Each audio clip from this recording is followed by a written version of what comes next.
The Bears' offensive line has been able to run block even when people know it's coming. Olin Kreutz, one of the game's top center, is a 3-time Pro Bowler. Mohsin Muhammad, who led the league in yards last year, had his best game this season a week ago. 8 catches, 91 yards. We'll catch the rest in a minute.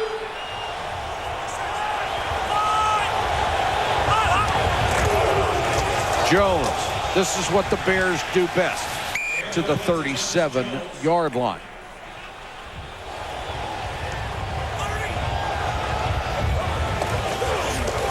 Orton to throw for the first time.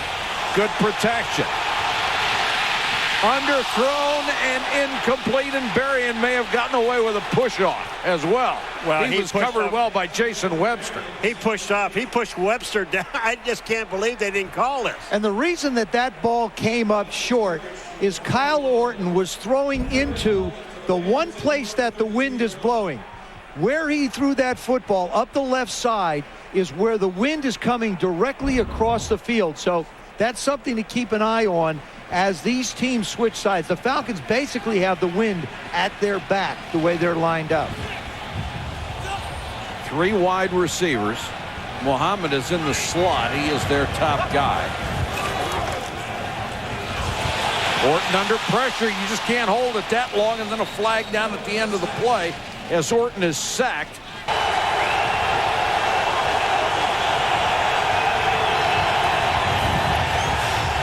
Vick to throw on first down over the middle behind Jenkins. The middle of that Bears defense, and that top-ranked unit has gotten a great pass rush this year from Adewale Agunleye, a terrific pickup from the Miami Dolphins. Brian Urlacher has 147 tackles this year and 6 quarterback sacks as well, the highest for any middle linebacker. And cornerback Nathan Vasher has stats too, like a club-leading 7 interceptions. That's 5th in the NFL. Done with his first carry, and he is stuffed. Barely got back to the line of scrimmage. And third-year linebacker Lance Briggs, who has just been great since they got him in the draft, third-round draft pick out of Arizona, was in on that stop. All right, just take a look at this. What they had, though, they had 4 defensive linemen, 4 linebackers, and only 3 defensive backs. And then you see Lance Briggs. He moves right in behind Urlacher, and watch his pop, head-to-head. This is the #1 defense in the NFL. They were gashed last week by the Steelers, and they're not happy about it. Vick rolling to the side he normally doesn't go to. Urlacher couldn't get there. Let's see where they mark it. It looked like he got the first down. You know what it really looked like? It looked like Brian Urlacher, number 54, had the angle on Vick. But Vick took off so fast, he catches Urlacher leaning a little bit. Now watch this. He thinks he's got an angle, and he thinks he's got him. Wrong. And that's what Urlacher told us the other day. When he takes off after Michael Vick, he's got to have the right angle or he's not going to touch him. And that time he didn't touch him. It is a first down in Bear territory. Dunn. Warrick Dunn just having a sensational year. The 4,000-yard season of his career. I love the fact that he talked about just being a better runner at this stage of his career, or more patient runner, understanding the offensive line a little bit more, giving them a chance to set up the blocks, and then accelerating through.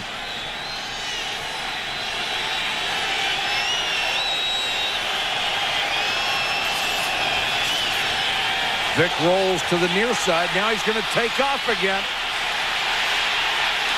And Urlacher got him that time. Mike, I'll tell you what. They had a guy, the defensive end on this side, number 96 is Alex Brown. And he's a heck of a defensive end. Except the only problem is when you're trying to get Michael Vick. Watch number 96. Whoops. Here you go. Whoop. Nope. Nope. And then Urlacher, watch this. Now you're talking about closing and speed. You have to understand something about Brian Urlacher. Watch this closing speed. He is the fastest defensive man on this field. He had the angle properly on that play. Blitz coming. Vick bounces outside. Throws it away, did not get it back to the line of scrimmage. Or he did, just barely. On that last play, it was Urlacher on Vick. Now watch the reaction of Michael Vick when he looks down and he realizes it's Urlacher. Look at this. I'll tell you what. Look at him looking at him. How did you find me? Are you crazy? But I'm telling you, he is the fastest defensive player on the field. Tonight, they stay at number 6. If they lose tonight, they would drop to number 9. So this game is just huge, particularly for the Falcons. And the Chicago Bears are going to maintain their identity. They are going to continue to run the football and run the football and run the football. That's what Lovie Smith says. We play defense, we run the football. They don't ask their quarterback to make a lot of plays. But I believe somewhere tonight, for the Bears to win, Kyle Orton's going to have to make some kind of a play. 2 tight ends out of the eye. Orton under pressure, just got away in the end zone. And had Desmond Clark, his tight end, down the near side. Boy, that was a nice move by Orton to save 2 points. Patrick Kearney looked like he had him dead to rights. Patrick Kearney doesn't miss very often. He had to fight off the block first, and then he sold himself down the line of scrimmage. Orton just found himself back on the outside. This is a nice move by Kyle. He gets to the outside, and then he had Desmond Clark down the field. He just couldn't get the ball to him. Once again, as Joe pointed out earlier, throwing into the wind. Now 3rd down, they just like to get some space for the punter, if nothing else. That was nearly intercepted. Keith Brooking had a shot and couldn't hold on.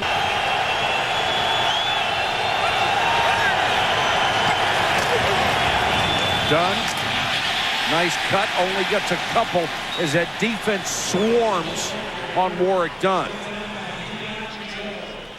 You know, every time this defense, when they're on the field and they run a play, you're going to hear a different guy's name making a tackle. That time it was Leon Joe, who was a backup, and he's playing. He makes a tackle. The next play will be made by somebody else. They have a gap. They have a gap defense that they play. And the thing that happened in Pittsburgh, they were in the gap, but they didn't make the tackle. Leon Joe is in there for Hunter Hillenmeyer, who's hurt. Another good-looking linebacker. And Dunn gets maybe one. Lance Briggs was in on this stop. And I like what Greg Knapp, the offensive coordinator of the Falcons, is doing. It is a field position game. And you don't want to make a mistake here. If you have to punt, that's fine. Now you're going to put the ball in the hands of Michael Vick and allow him to try and make a play. He's a great threat as a runner. We know that. But he's going to also have to complete some passes for this offense to have any effect. White and Finneran are his wide receivers. He's very effective out of the gun. Here comes the blitz. Throw back to Crumpler on the screen. Crumpler slips 2 tackles, and Adewale Ogunleye, even though he didn't make the tackle, ruined the play. That was great diagnosis on his part. It's so hard to run screens if you're the Atlanta Falcons because the defensive ends, Ogunleye and Brown, they're going to stay outside because Michael Vick is such a threat to run a bootleg. So their job is to stay outside and take the widest guy. No score. Falcons have to take advantage of this field position that they've got the Bears backed up in. Chicago is -1 yard in their first 2 drives. Now they're going to be +2 as Thomas Jones crosses the 5. Well, this is what they have to do with Thomas Jones. Just run him up the middle. He'll get 3 and 4 for you and get yourself out of there. What they've done so far is they've run 1 play and threw 2 in a row, and then they punt. This guy has resurrected his career. He was a first-round draft choice of the Arizona Cardinals. He was actually taken 2 picks ahead of Brian Urlacher in the draft. Was a total bust at Arizona. Went to Tampa Bay, didn't succeed there.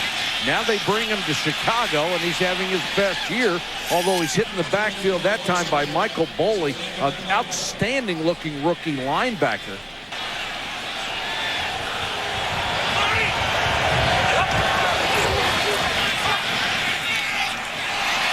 almost a pick again.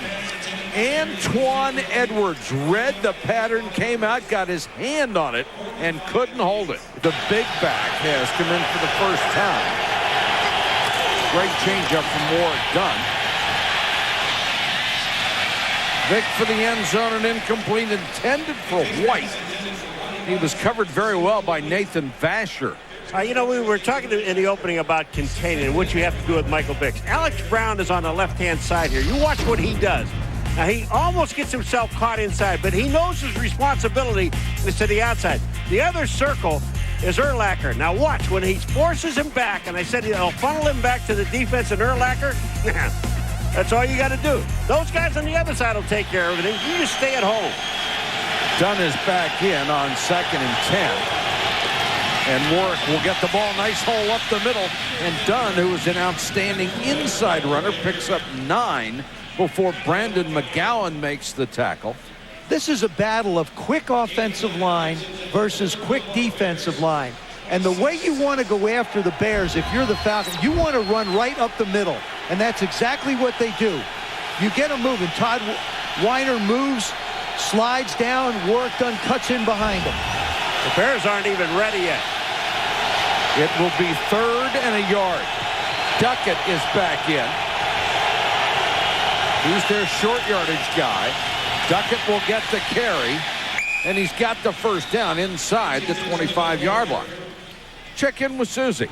Well, you know, Mike, one of the intriguing things that Mike Vick brings, those unique skills, defenses can't simulate a style. Like the Bears this week, they put a wide receiver back there, but of course, he can't throw. He's just got the speed. But evening the playing field is on the other side. Vick says he watches film, but then most of the time, defenses do different things. They give him different looks. It's amazing that there are downsides to being that good and that unique. Vick under pressure. Look at that escape. Flag is down, and he throws it away. Got away from a Goodlier who looked like he had him for a sack. Bears with 6 men along the front. Will they come after Vick? Instead, it's Duckett, and Duckett looked like he had a little bit of a crease, but boy, it disappeared. Out. Mike, you watch when Duckett hits the line. Duckett's a big man. You want to see something? Watch him come backwards, ladies and gentlemen, boys and girls. Here he comes to the line. Watch this. Boom. That looked more like the line hitting Duckett. Like all 4 of the defensive line of the Bears. Alex Brown and Tommy Harris led the charge. 3rd and 11. 2nd and 11.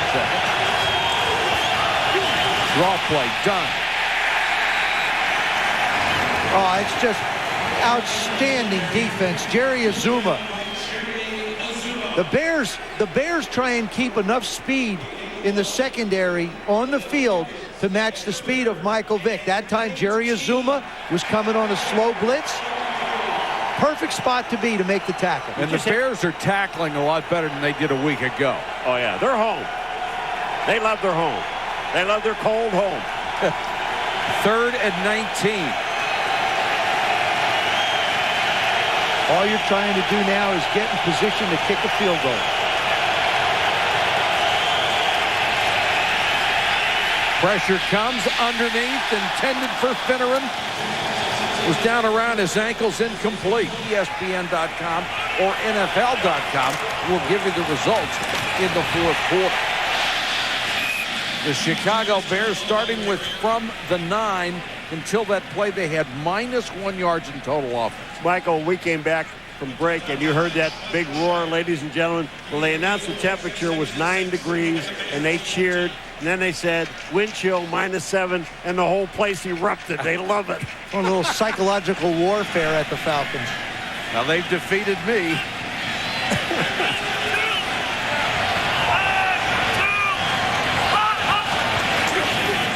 Jones. Kearney was unblocked, and Jones went whoops and didn't know where to go. There's a great advantage to having 8 and 9 people in the box, especially with that wind blowing. And it's not getting any warmer. 3rd and 7.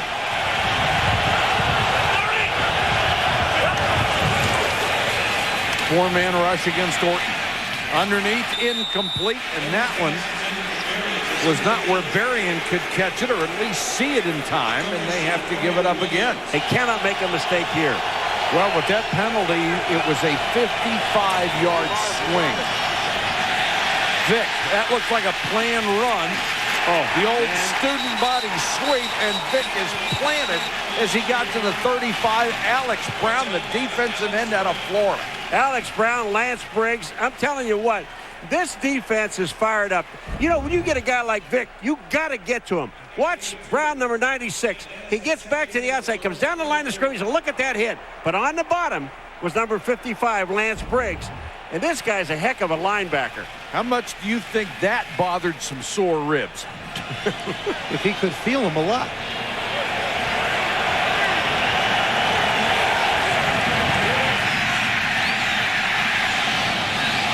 Vick throws. Crumpler can't hold on, and Briggs is right there again. Boy, is this Briggs going to be a terrific player. We talked with Brian Urlacher about what makes this Bears defense, #1 in the NFL, so successful. We know what we're doing. You know, we run a few calls really well, and that's all we do. We don't do a whole lot. You know, we have a few blitzes and a few calls that we do, and guys just know they're supposed to fit, what they're supposed to do, and which gap to be in. And that's all we do really well is we know what we're doing. You know what else they do? We're talking to him. It's amazing. They only have 3 blitzes, but they're so good at them they don't need any more. And they don't call a whole lot of defenses. What you see is what you're going to get. Here comes the blitz.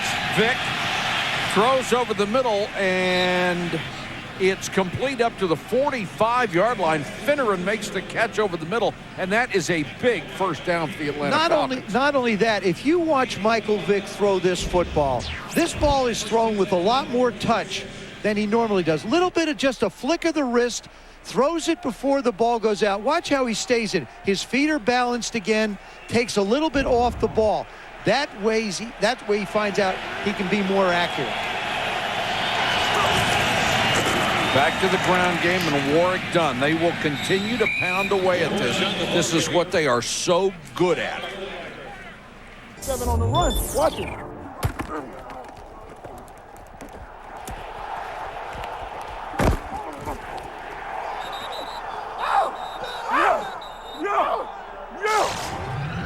Did you hear that pop? That's what he had to say. Well, I'll tell you, 7 better not take too many more of those, or he'll be 7.5. 6.5. 6.5. 7 on the run. Wham! Michael Vick is one tough football player, too. 2nd and 8. Dunn. Nice cut to get free, and Warwick Dunn continues to drive all the way down to the 35-yard line. A gain of 17. What a nice hesitation by Warwick Dunn. They thought he was going to come back. Watch him hesitate when he gets to the hole. Right now, and then he breaks it. He sees that little slice. You know what he said? He said to us yesterday. He said, you know, it's really hard to hit me when you can't see me. But also, you saw the end come up the field. That was Ogunleye, and that's because of the threat of Michael Vick keeping the ball. It's just like a block. Atlanta has regained the field position that they lost on that exchange of punts.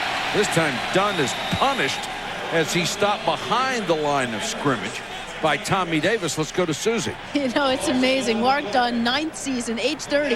I asked him how he keeps getting better, and he said, I'm just not worried anymore. I used to always be thinking I have to make the big run, have the big game. He said, I put so much pressure on myself. Now I'm so confident I expect it. I'm not second guessing. Plus, I'm just seeing defenses better. Really doesn't hurt either. He's in a much better place in his life. Boy, one of those guys, Susie, that has been overlooked most of his career, even though he has proven himself time and time again. Vick underneath to Finneran, and Finneran is punished. As you get down to the 30-yard line, they need to make the 25 for a first down. Lance Briggs on the tackle. You know, Mike, this is one of those games when you're a receiver or you're a running back, you might as well catch the ball and hold on to it because you're going to get whacked. Well, that's easy for you to say. Yeah, no. You're sitting up here with a jacket and gloves you're on. going to get whacked. So you might as well just protect that football. Finneran did it. He caught the ball. He knew he may get another yard or two, but he's going to get hammered, and he did. Well, Joe, if the ball comes up here, we know Paul will catch it. Absolutely. I had great hands when I was a kid. I don't even remember when I was a kid. 3rd and 5. Vick, quarterback draw. There's that speed. Michael Vick taken out of bounds at the 17-yard line. Brandon McGowan gets him after a gain of 14, and he just blew by Tommy Harris. Brian Urlacher talked about they only have 3 blitzes. Well, this was one of them, and this was a designed run. You saw Lance Briggs up in the line of scrimmage, and you saw Brian Urlacher. When Urlacher's up around the line of scrimmage, all the pursuit is gone. Terrific call by Greg Knapp, their offensive coordinator.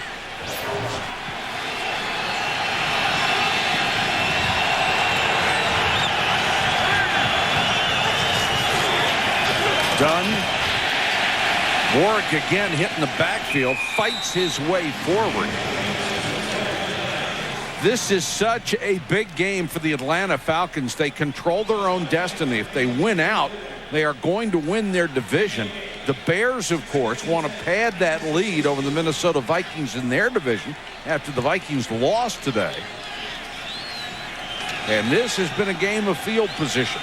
Nobody has scored yet. But the Falcons with an impressive drive here. For the game of field position, Chicago hadn't had any. Done. Warwick really hasn't had much of a chance to run. Leon Joe was waiting for him in that gap, and that's what this defense is. It is a gap responsibility defense. Hunter Hillenmeyer was the starting outside linebacker who's out, and that's who Leon Joe is stepping in for. Number 53 just takes on the block of Fred McCrary, stands him up, and then decides he wants to try and plant Warwick Dunn. You look at every hole had a blue shirt in it. That's what their job is. It's a question of whether they're going to get there or not. They're going to be there. The question is, are they going to make the tackle at that point of attack? 11th play of this drive. 3rd and 10. Draw play. Done. They crossed them up, went with a conservative call, and Warwick Dunn down to the 13. Alex Brown drove him into the ground. Well, you know, when you get a shot at a guy, and especially the guy that's already broken a couple of runs against you, and Alex Brown is one of those guys that when he comes upfield, he has to locate the runner. He sees Warwick Dunn coming down, and then just dropped him, put his head, shoulder, and hit him head to head. Now they finally have some decent field position. Starting from near the 30, let's see if they can do anything here. Orton on 1st down, a better down for him to throw, and he hits Bernard Berrien. If you're a quarterback, Joe, that 1st down throw is a lot more fun than 3rd and 9. And also, when you got a guy like Bernard Berrien, as big as he is, to make a play for you. Kyle Orton is a guy who came out of Purdue and really worked out of a shotgun most of the time. This is all sort of new to him, dropping back, having to make throws. What a sensational catch that was.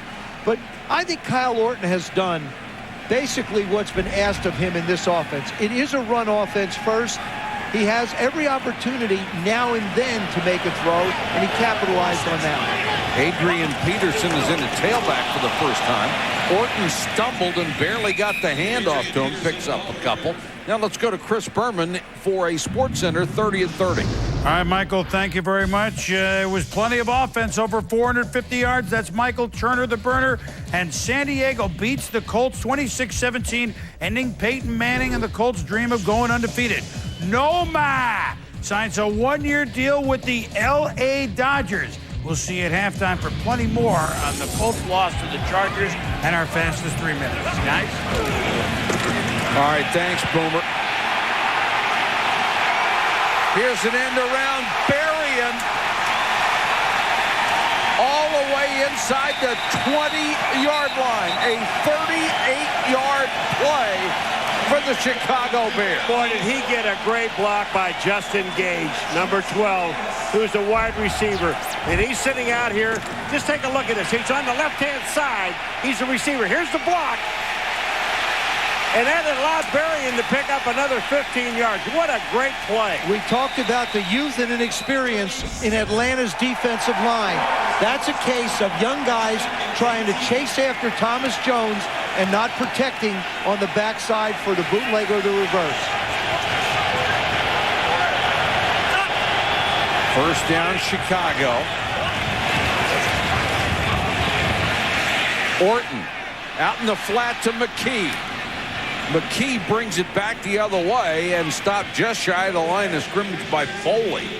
And had to make certain reads and adjustments when he came to this level. Learning how to throw the ball to hot receivers being one of them. 2nd and 10.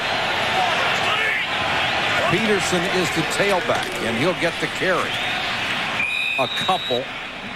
Let's go to Susie. Mike, I talked to Kyle Orton's quarterback coach, Wade Wilson, before the game, and he said his strengths are the intangibles, sees the field well, better than most rookies. He's never really confused, communicates really well on the sideline, and is never overwhelmed even when the veterans are getting in his ear. Doesn't get flustered, but the downside, which we've seen a lot of tonight, the inconsistency and accuracy. I said he had won 6 in a row before last week. It was 8. This is where you really love to use a tight end. That's who he was throwing for, and badly behind Desmond Clark, who went out in the flat. It would missed by 7 yards. It wouldn't have gotten anything. I mean, it would have gotten maybe 3-4 yards. I thought the Falcons did a nice job of setting up and defending that particular route. Well, I always thought if I was going to throw the ball away, though, that I would throw it at least where someone had a chance to catch it. See, this is the thing that he has to learn not to hold on to the ball and just stare where he wants to throw. Got to be a little bit more in rhythm. Robbie Gould will try from 35 yards. Wow. Had some extra on that one. Gould knocks it through. We're tied at 3 at Soldier Field. This is Muhsin Muhammad coming off the field, getting in Kyle Orton's face and being protected by his center, Olin Kreutz. And there's the reason, because Muhsin Muhammad was open in the end zone. Yeah. And he knew, well, he thought he was, and he thought he had a touchdown. He thought he was, but also D'Angelo Hall only let him go when he saw the ball thrown. And that's a case where your center not only protects you on the field, but off the field as well. But I like the look on Kyle Orton's face. It's like, okay, just, get it off your chest and we'll move on. Duckett is in as the tailback for Atlanta as they start from the 24. Vick with time, had it batted down at the line. Urlacher, he said, boy, that thing was hard. You hit me in the arm with that ball, Michael. He's just talking to Michael Vick. It's Urlacher going up here. You talk about timing something perfectly. Urlacher, number 54, coming up into his face. Bang! Hit him right in the arm. Now, let me just say one other thing about this Chicago Bear defense. In the last 9 games, they have not given up more than 7 points in any quarter. Atlanta already has 3.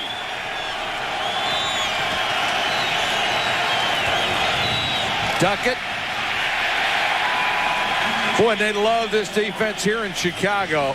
I'd love this defense anywhere. Are you kidding? A lot of teams want to use a guy called a spy on Michael Vick, and Brian Urlacher's rubbing his arm because Michael Vick hurt him with it. But Urlacher is the spy, and the spy is a guy who's assigned to Michael Vick. Now, you have to have someone who can at least get in front of him if he can't quite match his speed. And the Bears are using different people, but predominantly it'll be Brian Urlacher just mirroring Michael Vick when he's back in a passing situation like now. 3rd and 9. We've just gone under 6 minutes. Vick on a half roll, throws, batted away. Jerry Azuma got a hand on it, cutting across. Well, this defensive line and linebackers were coming. They said they don't blitz that much. Watch number 54, Urlacher, coming all the way around. And he doesn't get to Michael Vick, but I can tell you that Michael Vick knows exactly where he is on every single play. This defense was not happy with what the Pittsburgh Steelers did to them a week ago. You had to expect this kind of effort tonight. Berrien deep for the punt. Nice high floater, 31. Berrien with a seam. And just dragged out at the 45-yard line. Kevin McAdam may have saved the touchdown. A 24-yard return after a punt of 43. Berrien's got those long, lanky strides. We watch him run. I mean, you talk about stretching out. Berrien makes the catch. Most important catch. And watch these long strides he's got. Boom, boom. They had such a problem with Bobby Wade as a kick return guy. Wade just kept putting the ball on the ground. They got rid of him this week. Berrien actually had thumb surgery, so he was gone, and he was their speed guy. So they're delighted to have him back for two reasons. Thomas Jones back in as the tailback. Excellent field position again for the Bears. Orton to throw. Muhammad and D'Angelo Hall is going to be called for interference. You know why? Because he never looked back at the ball. I'd go right back to Musa Muhammad again because he's one-on-one outside. D'Angelo Hall is playing a man-to-man. They're at the 19-yard line. There's Jones. Picks up maybe 3. Michael Boley in on another stop. Let's go to Susie. Hey, Mike, D'Angelo Hall was hoping the student could school the teacher. Before last season's NFC Championship game, Musa Muhammad was there as a reporter. He gave Hall so many pointers about defending wide receivers that Hall said he was overwhelmed. But talking to Muhammad about it tonight, he said, I've got some knowledge of my own, and I know how to take this guy on. You really have to constantly go at him. And if you catch a couple, you can get him discouraged. Susie, two guys who can really play their positions there. Jones. Falcons defense swallows him up as he got maybe a yard. Now, I would be very surprised if the Bears throw it here. 3rd down and 6. I'd come right back and try and run the football. Well, D'Angelo Hall that time followed Musa Muhammad back to this other side. He's on him man-to-man. All right, here they come again. Now, you remember, Musa Muhammad's on the other side. Look at him. He's going after him. He's talking to him. Now, D'Angelo's a wait a minute. He's not allowed to grab me. If you're ever going to be conservative in this weather, tonight is the night. And they do go conservatively on a toss to Jones. It will set up another field goal try as Chad Lavallee chased the play down the line to make the tackle. And this is what you're seeing. You're seeing Chicago Bears football. This is their identity. Play great defense, run the football. You have to pick your spots to make a play. They've only had, though, 8 offensive touchdowns in the last 8 games. Now, keep in mind, if they get into the playoffs, which I think they will, they're going to have to do better offensively if they want to advance. This is a 29-yard field goal try. And Gold is 2 for 2. The Bears have taken their first lead. They're up 6-3 against the Falcons. We talked about Brian Urlacher being a spy on Michael Vick. Wherever Michael Vick goes, Brian Urlacher is going to wind up. Staying in front of him as much as possible. And it's so hard to gauge his speed. You just have to take your time and be patient. A lot like Barry Sanders was. Just wait a little bit. He'll come back to you eventually. And then when you get the chance, you either have to knock the ball down or put a big hit on him. And Urlacher's going to have a big mark on his arm from that last one, the way Vick threw it. Warwick done the tailback in the eye. And Warwick will get the call straight up the middle. 40, 50, and into Bear territory at the 48-yard line. Mike Green made the tackle after Dunn broke it for 29 yards. First of all, this is a great run, but the Chicago Bears never did get set. He moves to his right, and when he cuts back to the inside, there was nobody to fill that gap. The linebackers were gone. They're all worried. You know, when you have to worry about a quarterback, Michael Vick running the ball, the back should be able to get some yardage. That was just an outstanding blocking by the offensive line. Warwick done just a sensational season on a pace for close to 1,500 yards. Vick, plenty of time. Now the protection breaks down, and he goes down. And the pressure from Adewale Ogunleye from his left defensive end spot. Well, this is what Ogunleye is supposed to do. Adewale Ogunleye, number 93, what he does is he sees that Michael Vick is in a position to make a move. On the left-hand side of your screen, you're going to see Ogunleye. He's waiting, and when Michael Vick sees him coming, he just goes down. Patience, right, Paul? Being patient, You have man. to be patient. If you're an end against Mike Vick, just be patient. You always think about Barry Sanders, who always came back to you. Well, Michael Vick is eventually going to come back to you. Three-step drop, throws underneath, and it apparently is caught. The officials, no signal yet. Now someone comes in and says no catch, intended for Michael Jenkins. Here's where you're on defense. You really have to be disciplined.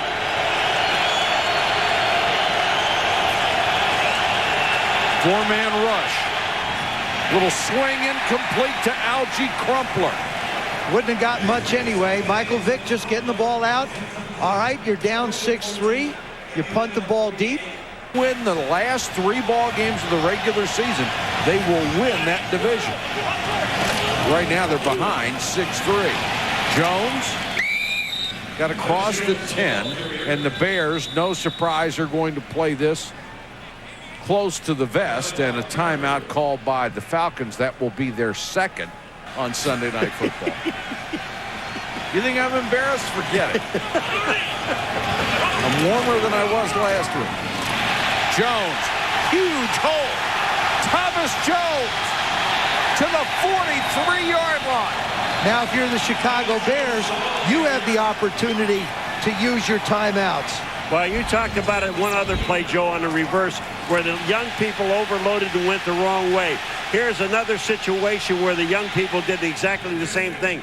Thomas Jones was supposed to go to his right. He did not. He saw the hole back to his left, and then he just took off.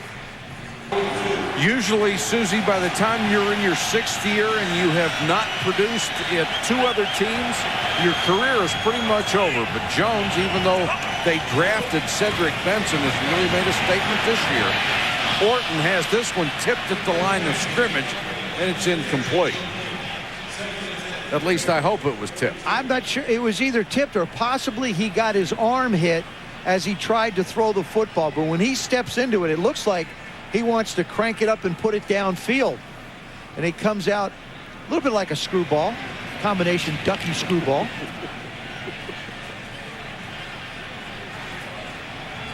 I still think if you're the Bears, you take your shot, throw it down the field. You've got big receivers. Let them go make a play. And Muhammad is to this side one-on-one against D'Angelo Hall. Blitz coming, and Orton had to unload, and he was drilled by Chad Lavallee. Chad Lavallee, I don't know if anybody even touched him. He just came right up, and Kyle Orton had no chance whatsoever. Lavallee, look, no, absolutely not. He wasn't even touched as he came around the center. That's Garza, number 63, who's in for Terrence Metcalf, who dislocated a shoulder last week. The only thing that slowed up Lavallee was Orton's body. Jones to the 48-yard line. They'll be about 6 yards shy of a first down. Clock is running us down to 1:08, and they'll have to punt it away. Create some kind of pass interference penalty and have them stop the clock. 17 seconds to go.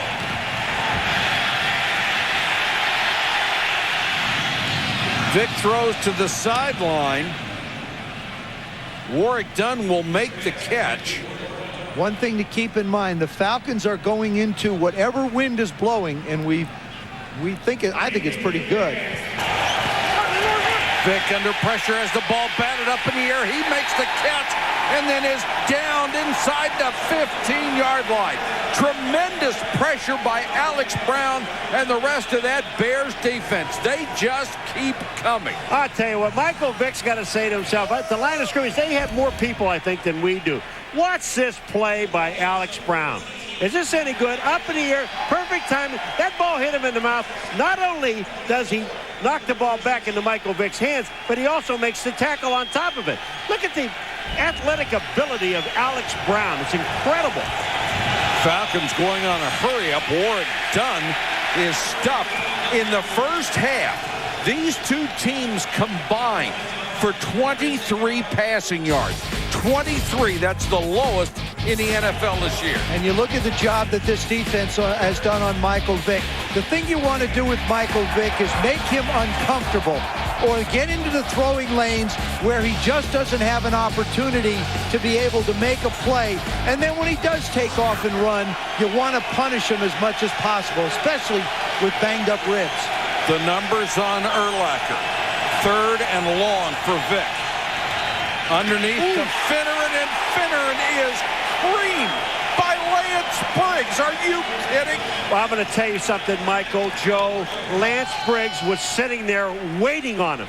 I mean, this is like a big bag you have standing there, and you go up and whack it. Watch this. Look at Briggs, and bam. And I'm just surprised he held on to the ball. Well, I'm surprised he didn't rip his shoulder out. Rex Grossman making his first appearance of the season since he broke his ankle during the preseason. Grossman has not played since the middle of last year. It is a coach's decision by Lovie Smith. And Grossman will go back to throw his first pass of the year, and a strike to Muhsin Muhammad.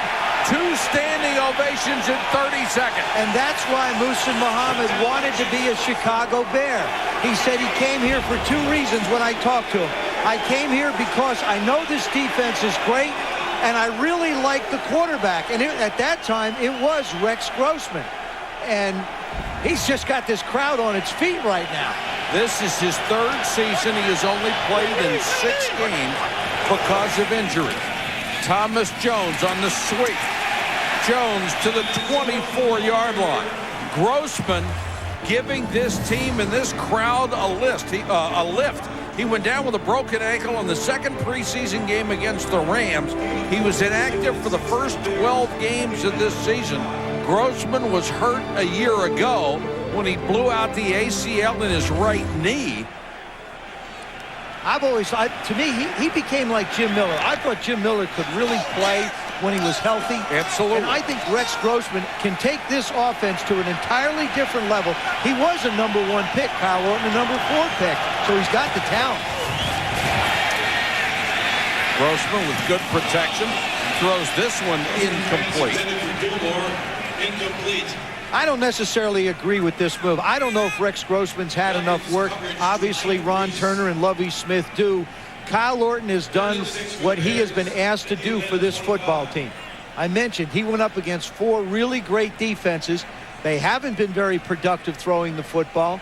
And obviously, they believe that Rex Grossman will be able to do more for them. Has already with the first pass. I still don't necessarily agree with the decision. I didn't come up here and ask you. I know that. Blitz coming. Grossman throws. Got rid of that ball in a hurry to Justin Gage. He made the catch. Nice adjustment by Grossman and Gage. All right, let's go back to something else. The first pass that Grossman throws was a first down. Then he throws a quick pass here, okay? But on 2nd down with Thomas Jones, he ran for 5 yards. It was the easiest 5 yards that Thomas Jones got, except for that one he broke away big. Because of Grossman being able to throw the ball down the field. It opens up the running game. Jones, that was intended to go to the outside. He cut it back up the middle, picked up about 3 where Chad Lavallee was in on another tackle. The other thing, guys, the quarterback position is really the only position that you can make a change on that can change the attitude, the momentum, the confidence, the enthusiasm of your team. Because if you change a tackle, it doesn't affect it. You saw the guys slap his hand coming out there. You saw the production. All of a sudden now this offense has got a huge lift from Rex Grossman. Grossman, Muhammad inside the 5. That will be a 1st and goal. 2 reasons I'm surprised by the move, though.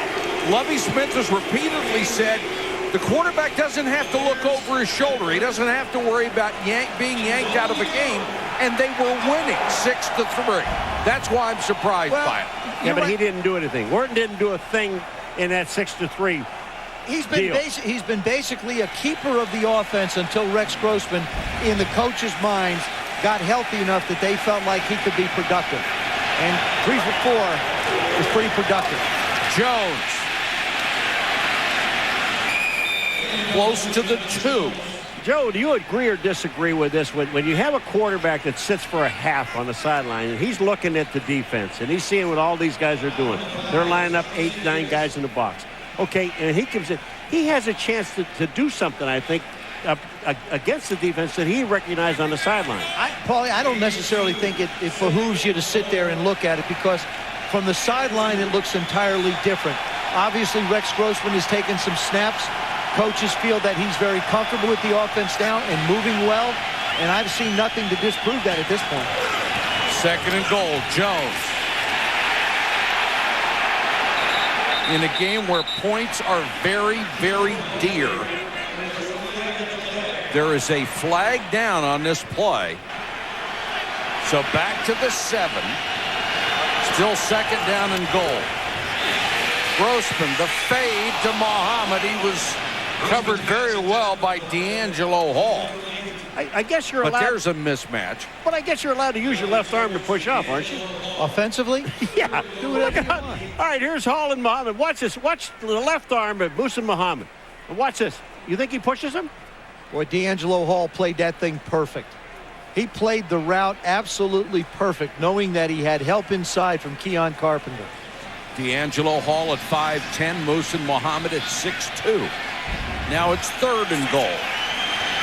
This would be a win for the Falcon defense if they can force a field goal try. Grossman picked off at the goal line. Then fumbled it. It looks like the Bears got it back. Keon Carpenter with the interception, and then he fumbled it. He ran into his own guy. What a break for Chicago. Keon Carpenter was going to try and make something happen. As he got up, he runs into his own man. There's the interception. He runs up, and the ball comes flying out. So back to 1st and goal for the Bears. Jones. Touchdown.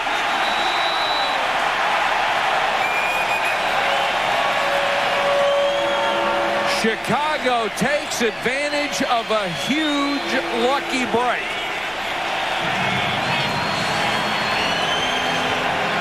I'm going to tell you one thing. We're talking about all day about Chicago hitting. Look at the people hitting on the line of scrimmage for Atlanta team. And this was Jones's. He went in and plowed in.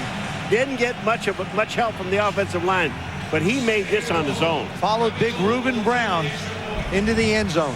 And how many times do you blow a scoring drive by throwing an interception at the goal line and get it back on the same play? Sometimes you just got to be lucky. Lucky never hurts. Gold for the point after. And the Bears bouncing back from a week ago, a loss that broke their 8-game win streak, get a touchdown drive out of Rex Grossman. The tackle. Sometimes a coach just feels the need to make a change. Grossman comes out. First pass play. Excellent shot to Musa Muhammad. Good quickness getting rid of the football.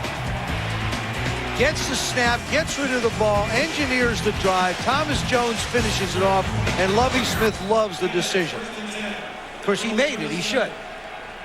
And in case you're wondering where the interception came from, it wasn't in that highlight package, but it was thrown at the goal line, but Carpenter fumbled it right back on the same play. Warwick Dunn out to the 45-yard line, still running hard. Let's go to Scott Van Pelt for a SportsCenter 30 and 30. Scott? Mike, thanks. Unless you've been passed out on the couch all day, you know the story of the day. The Colts' perfection is over. They are beaten by a very dangerous San Diego team you got to think nobody would want any parts of in the playoffs. Speaking of the playoffs, bizarro world, Cincinnati. They have won their first title since 1990. We get it back out to Mike and the boys. Happy holidays, gentlemen. You too, Scott. Thanks very much. Scott. Dunn. Warwick near midfield, and Warwick Dunn, by the way, continuing with his Homes for the Holiday program for single mothers and their children, has given away his 55th, 56th, and 57th house this year. Pays for the down payment, furnishes the houses, stocks them with food. Works with the Habitat for Humanity program. You won't find a better guy than Warwick Dunn. And he has had a tremendous year playing football. Pass behind Finneran, and Finneran is nailed in the process by Charles Tillman. So I'll tell you, Michael Vick is getting nailed every time he throws the football. Tommy Harris, 91, is in, and he had sore ribs. Watch this. Look at Harris, and he popped him. He hit him in the left side, not on the right side where the ribs are. Michael Vick is 5 for 16 for 14 yards. In the middle of the third quarter. 14 yards. Warwick Dunn has been the offense. That's why the Bears are the #1 defense in the league. You know, we've been talking about Brian Urlacher all night long, and just on that last play, when Urlacher decides to unload, he unloads, and you don't do anything once he hits you. Brian Urlacher's number 54. Watch this. He just gets away from the blocker. He just said, please do me a favor, get out of my way. I got work to do. Todd McClure doesn't even block him. I mean, you've got to get a body on Brian Urlacher. He's going to make every tackle. 3rd and 8. Vick goes to the shotgun.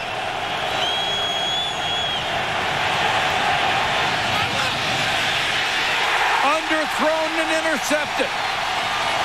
Picked off by Mike Green for the Bears. That is their 19th interception.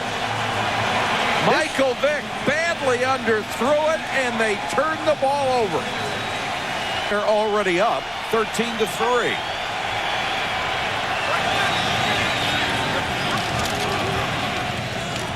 Jones picking his way. Keith Brooking makes the tackle. When you go back and look at this interception, you're going to see two things. Michael Vick never really sets his feet to be able to get anything into the throw. He throws it flat-footed and leaning backwards. Now the ball's going to die on him anyway. Plus he's throwing it into the wind, and it's a flat throw. As soon as the wind catches it, it knocks it down right into Mike Green's hands, and he comes up with the interception. Michael is so mad, he wouldn't let him put a coat on him when he came to the sideline. Grossman to Muhammad, dropped the ball, almost intercepted again by Carpenter. Well, I'm going to tell you something. This is a classic example of Musa Muhammad. You're not looking the ball in. You're looking to run. You have the first down. All you have to do is catch it. Now, don't go back at the quarterback and say, throw it to me again. You know, you can see a difference in the way the Bears break the huddle, the way they come to the line of scrimmage. There's a pop in their step with Rex Grossman as their quarterback that you didn't see in the first half with Kyle Orton. I mean, there's a belief that this guy can really get it done.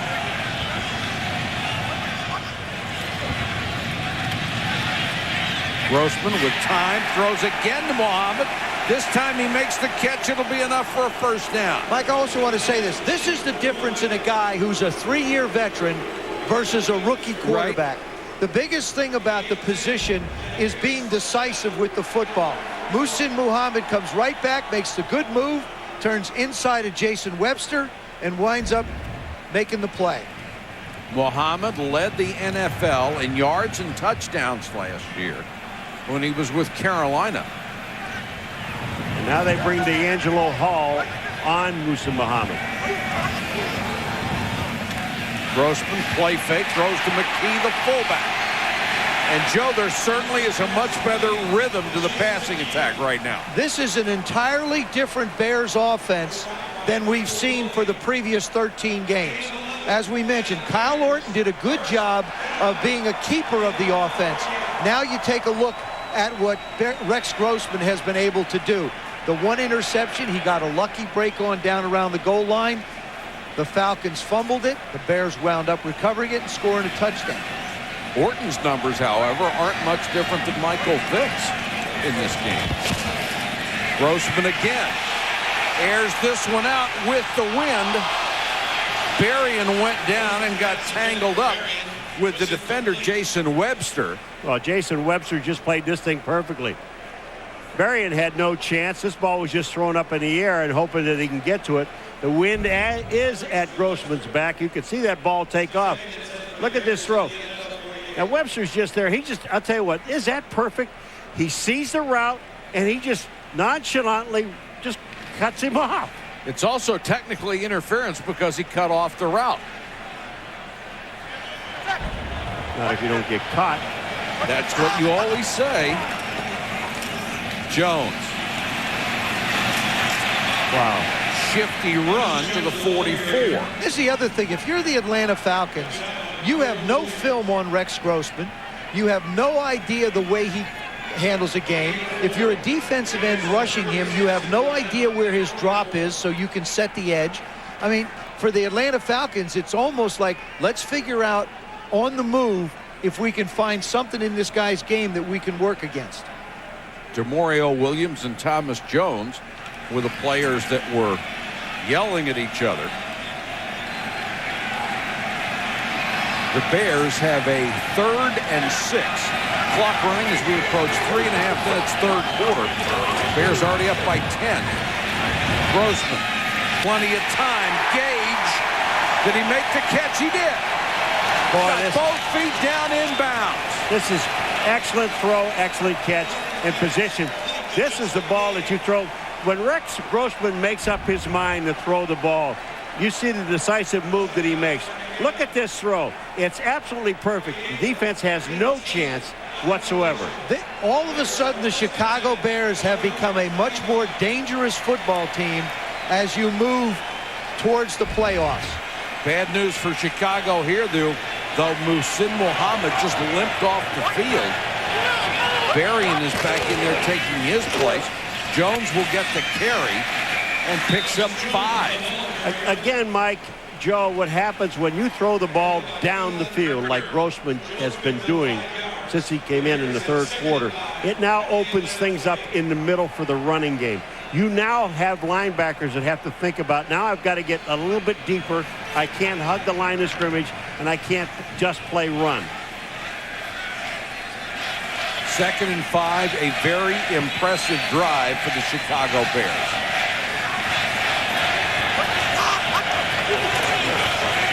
Jones again. Hitting the backfield this time, and in spite of that play, you cannot say enough about this offensive line of the Chicago Bears. All year, people have known they had to run the football. They were committed to it. They put 8 or 9 guys in the box, and the Bears still have been able to run the ball. And that's what's so impressive about what Thomas Jones has been able to accomplish. Over 1,000 yards when you know that the identity of this football team is that I'm going to get the football. Exactly. And remember, Cedric Benson was their #1 pick out of Texas, who was going to really take Thomas Jones' playing time and job away. He met that challenge as well. And Benson still out with a knee injury. They hope he'll be back very soon. Grossman dumps it underneath to Jones. He gets to the 21-yard line. I'll tell you what they did is they picked up about 5 yards on that play to set him up for a field goal. I mean, just didn't do anything stupid. And tonight there is a big difference in 5 yards on a field goal try. This will be a 39-yard attempt. But at least this one is with the wind. He's already hit from 29 and 35. Plenty of distance, and it's good. Robbie Gould with 3 field goals. And behind Rex Grossman, the Chicago Bears on top of Atlanta, 16-3. Mike, the Bears and the elements have done a number on Michael Vick tonight. The pressure, the cold, and the wind, whatever it is, over the last 2 series, Vick has come off the field throwing his arms in frustration, motioning to his offensive coordinator, Greg Knapp, and then huddling with him on the bench. They put up a sign here, wind speed west 11 miles per hour, but I don't know if that accounts for the swirling wind that Vick seems to be having a problem with.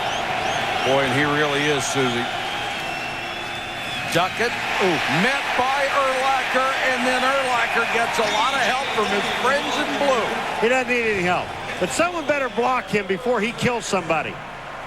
Brian Urlacher reads so well, and you have to understand something. This man is 6'4", 258 pounds, and he's the fastest defensive guy they have on the field. Now, you go figure that baby out, and you don't have somebody blocking him, you better find someone to block him. That's why he goes to all those Pro Bowls. Vick to throw. Bears have done a great job containing him tonight. Jenkins makes the catch, goes up to the 25. And that is going to be the last play of the third quarter.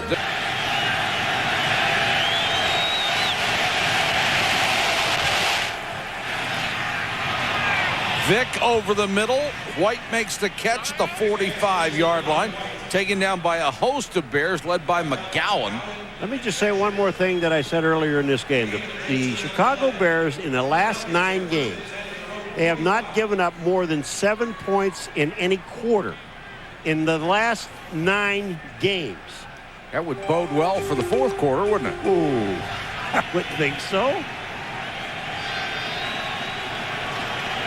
Warrick Dunn back in at tailback, and he'll go in motion. A real good pass catcher is Warrick Dunn. Urlacher's covering him. Vick looked that way, now turns and goes back the other way. Jump ball thrown and incomplete, intended for Finneran. Tillman was right there. It's so difficult to make a play on a ball when the wind is moving it around. First of all, it's hard to locate it. Secondly, when you don't have the footing to be able to push up and go get it. These are the kind of catches that Brian Finneran has made for Michael Vick.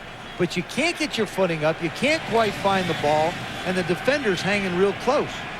Roddy White made one a week ago on a pass that could have easily been intercepted. He turned it into a touchdown, a pass that was thrown into double coverage. Crumpler has been ineffective. He's the man in motion. Duckett, good hard run, and T.J. Duckett picks up 6 or 7. Mike Green with the tackle. There's a marker down back at the 45-yard line. Well, 2 plays ago, we had Brian Urlacher now taking number 54. Look who he's covering. He's out here in space playing corner now, covering Warrick Dunn. Warrick Dunn trying to make a couple moves on him. You think Warrick Dunn's got him beaten? I don't think so. Again, 6'4", 258. He was a safety in college, so that's where he gets all those moves. Not at 258. At 258, he's not a safety anymore, but he can still run. Duckett hitting the backfield. Oh, Alex Brown has had a big game. Paul, you said at the beginning, those 2 defensive ends had to funnel everybody inside, and boy, have they done it. Well, he didn't even have to funnel that time. He's the guy that made the play. Alex Brown, they are so fast. He and Agunlier on the other side. But look at this. They didn't even have a chance to block him. They tried to block down Schaefer, number 76. He never even saw him. And you have to wonder, are the Falcons in a 4-down situation yet? 3rd and 9 here from their own 46. 4-man rush.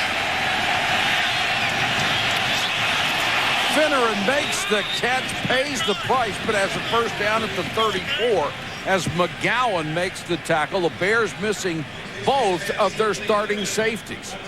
All right, here we go again. Kevin Schaefer, number 76, and he's on Alex Brown, and he's blocking on this play here. Look at Schaefer. He pushes him to the outside. And look at Alex Brown. He's almost around. That is good blocking by the tackle. And that's what happens when Michael Vick gets time to throw and can set his feet. Boy, Finneran took a rip after he made that catch.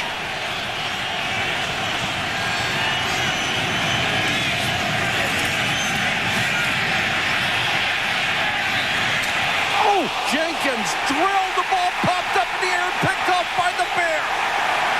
Nathan Vasher, as the ball came straight up in the air, Mike Green unloaded on Jenkins, and Vasher was right there. Somebody's going to get killed tonight. It is unbelievable. Watch this hit, folks.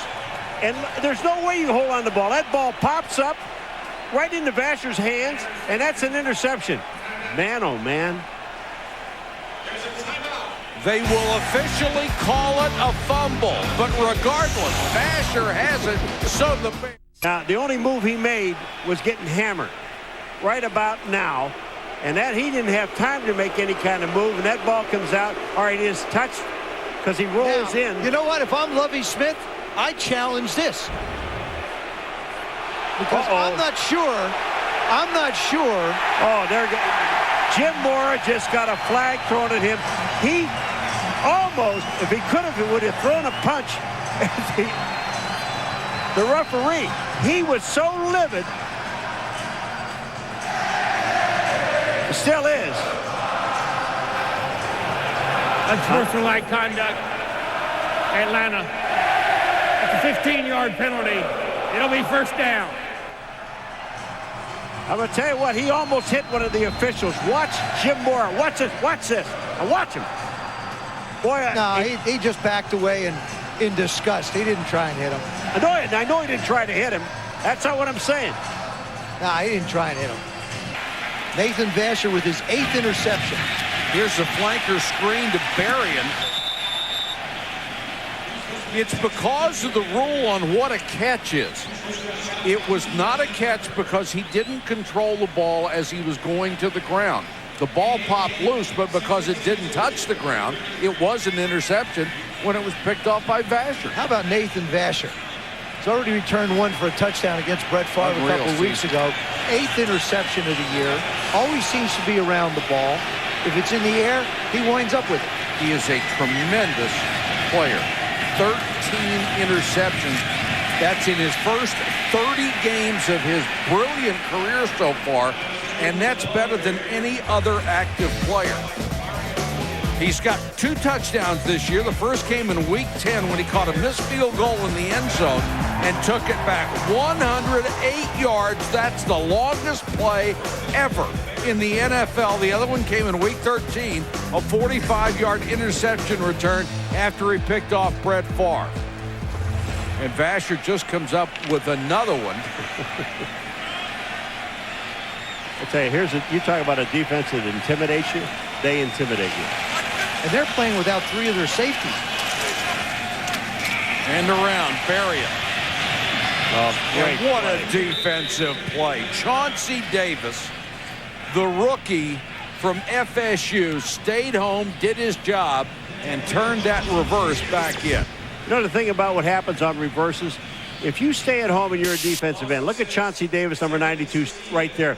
Defensive ends on that side of the field, if they're going to go away, you can't get there anyway. So you might as well just stay at home. And that's exactly what he did and made the play. 2nd and 16.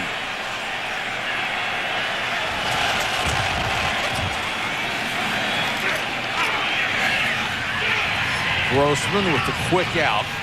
See, Rex Grossman just gets rid of the ball so quickly as well. I mean, he only took about 20% of the snaps in the last couple of weeks, but his decisions are so decisive. He gets back, looks, okay, nobody's downfield, boom, I'll get rid of it. I don't care if it's 2nd down and 16. I'm getting the ball out of my hand, and the receivers are making some fine catches for him as well. And, Joe, he's got a much stronger arm than a lot of the guys who have come out of that system in Florida. Well, yeah, you know, he had a chance to play under Ron Zook a year, and I think it was better for him. I mean, Steve Spurrier part of the time and Zook at the end of his career.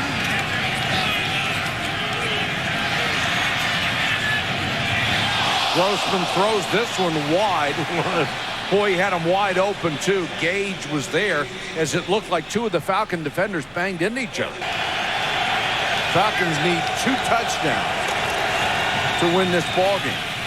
Duckett stumbles coming out of the gate and is swallowed up by Israel Adonijah. Michael Vick has not had the greatest success when it's been cold. These are postseason games in Green Bay against the Eagles in Philadelphia and against the Eagles in Philadelphia again. 1 win, 2 losses. The numbers haven't been good, and they've been worse tonight. The temperatures keep going down. It's down to -8. It is just flat ugly here at Soldier Field. Pressure coming. Screen to Warwick Dunn. And Dunn reaches the 40-yard line before Tillman takes him down.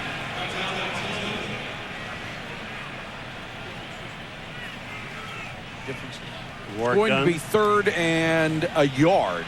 Warwick Dunn slow getting up. You know, guys, you see Rex Grossman throw the ball around, and you say to yourself, you know, why can't Michael Vick do that?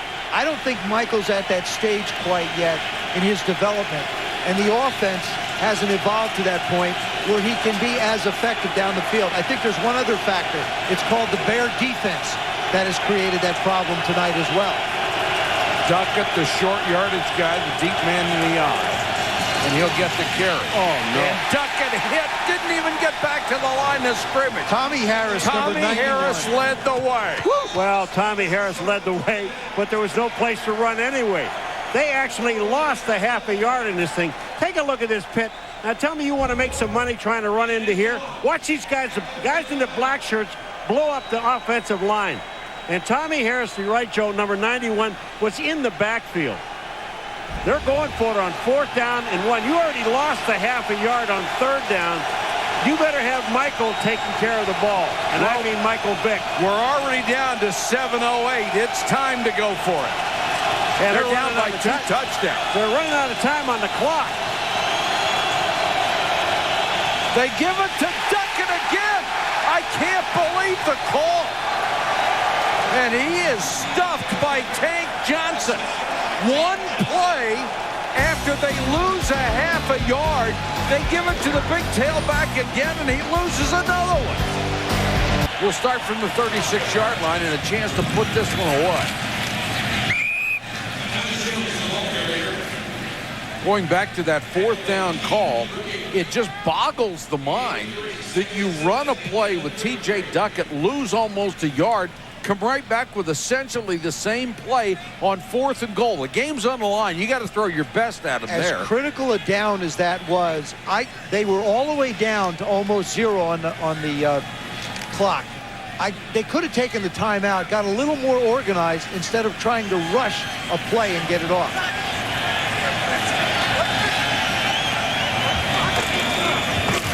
Jones. Thomas Jones to the 26-yard line. Very close to a 1st down. He's got a 1st down.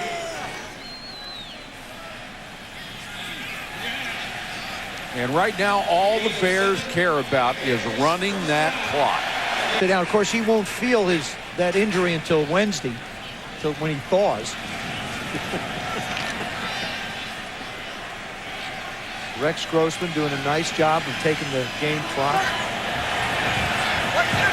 Play clock all the way down. Jones behind McKee. And goes out of bounds. There's Warwick Dunn down on the ground. I think he was hurt, and that's the reason he wasn't in on that particular 3rd and 2 play. He got popped over on the sidelines on the screen play and was laying on the ground a little bit, and I'm sure that's a little bit of what they're working on right now. So he really wasn't available, and they had to go with Duckett. But you don't have to call 2 running plays in a row when you got Michael Vick. Jones again runs into Grossman, and Grossman comes out of there limping. It looked like Jones stepped on his foot. He did. I want to take you back. Michael Vick had a 14-yard gain midway through the 2nd quarter. That's the last time he has run with the football. He's thrown it, got it out of his hands, scrambled around a little bit. So Michael's just trying to figure out a way to get through this thing right now. You know, it's amazing, though, when we talked to Lovey and we talked to Urlacher about this defense of the Chicago Bears, Mike, and they're very basic. And even the Atlanta Falcons said the same thing to us. They don't do anything different. They're just basic. They're basically punching them out. Grossman goes to Desmond Clark. He bobbled it and then couldn't hold it. The Bears have allowed 10 points or less in each of their last 5 home games. They can make it 6 tonight. That is the longest streak of the National Football League in 70 years. I'd say it's a long time. Vick flushed out of the pocket and throws it away. Guess who's there? Alex Brown, who was wired for Sunday night.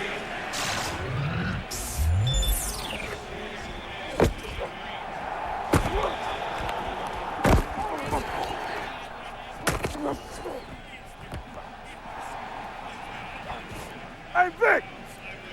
Stop moving like that. You're going to make me hurt something. I tell you, every one of those sounds are all the same, weren't they? Crack, crack, crack, crack. He is a very fast defensive end, set the sack record at the University of Florida. Comes around that corner in a hurry. Vick in trouble. Down he goes. I'll tell you, I swear Michael Vick has got to be saying, you know, they got to have more guys than we do. They really have to have more people than we have because we can't block any of these people. Tank Johnson will get the sack. And Alex Brown, do you think he stops? You talk about a motor. He's there. They have outquicked Atlanta's offensive line, which you wouldn't think would happen all night. Boy, you're right. And they have made life miserable for Michael Vick, who throws to Crumpler, got rid of one tackler, and look at the Bears run to the football. That's always been a characteristic of a Lovie Smith defense. Brian fourth and Urlacher. short again. Well, Brian Urlacher, I mean, you take a watch the ground he covers. Look at this. Now he's going to be in on this play on Crumpler. Boom, boom. Now he's going to drive him back. He's one of those guys that really takes pride. If he's going to hit you, then he absolutely doesn't want you to gain a half a yard. Anything after he hits you. Here we go, fourth down again. Now Vick goes to the shotgun.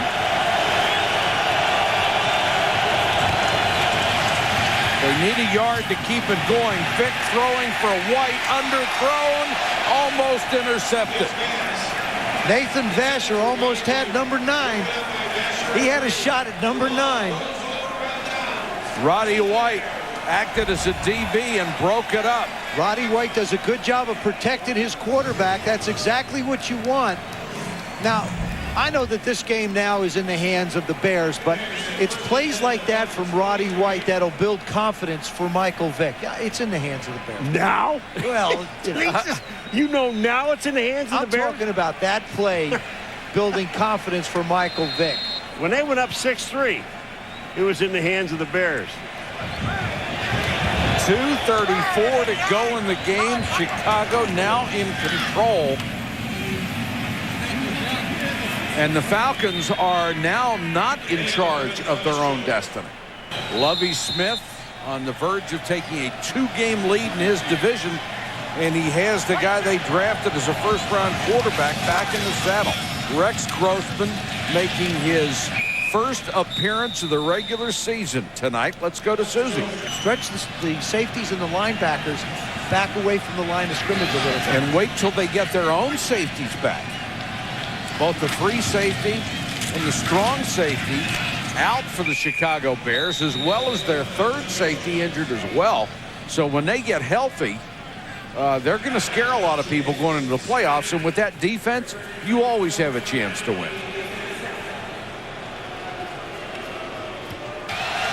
I'll take Tony Dungy. Vick stumbles.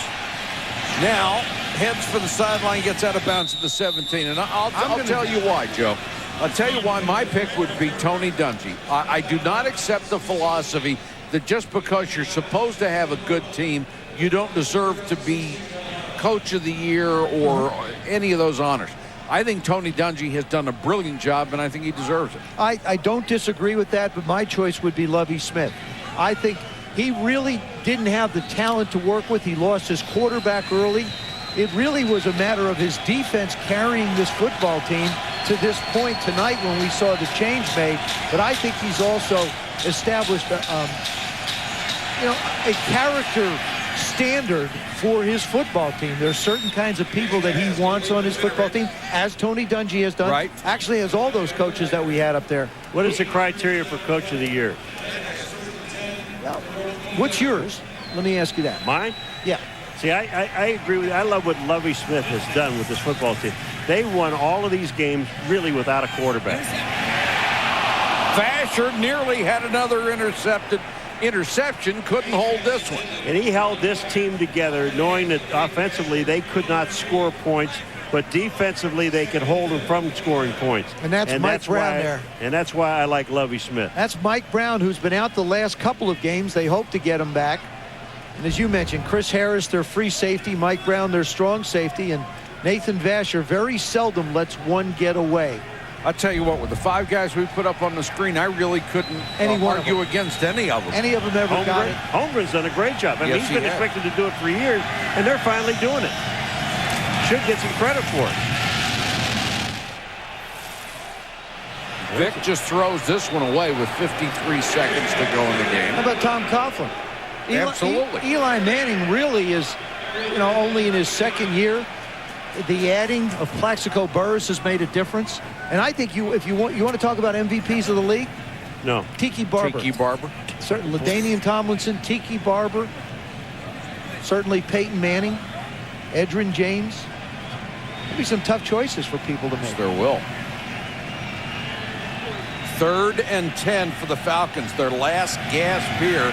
Any hope, they have to keep the ball and they have to score. Finneran, who has had a big night, shakes a couple of tackles.